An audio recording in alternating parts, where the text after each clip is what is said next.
Very good morning to our RANsquawk listeners. Welcome to the European rundown for today, Tuesday the 1st of February.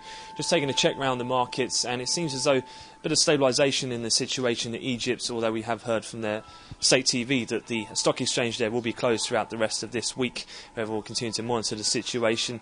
But it seems the attention has turned back somewhat toward the Eurozone. We've seen some pretty aggressive tightening across the peripheral bond yield spreads, which has seen Bund futures ease lower, down around 30 to 40 ticks or so at the session low.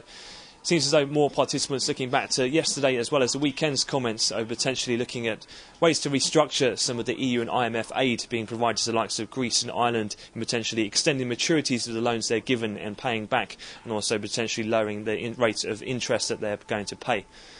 Elsewhere as well, economic data is really underpinned. We've seen a slight improvement in the German job situation, with the latest unemployment numbers not as high as some were fearing. As well, the European as well as the core and peripheral countries all showed improvements and better than expected on the manufacturing PMIs. In particular, for the UK, the manufacturing PMI today came in at its highest since the survey began back in 1992, which has prompted around a 100 pip rise or so in cable in the major foreign exchange pair.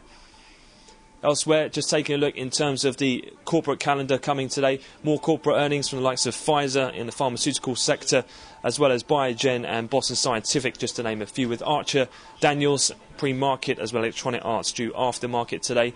In terms of economic data, we do also have some key data from the US, ISM manufacturing we've seen this afternoon, with the API oil inventories due after the market close.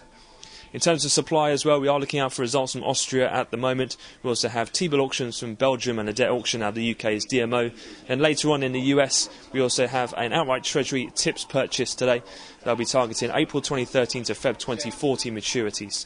So that concludes the opening morning European wrap. We'll have another update at the cash close in Europe this afternoon. But for the time being, have yourself a great trading day.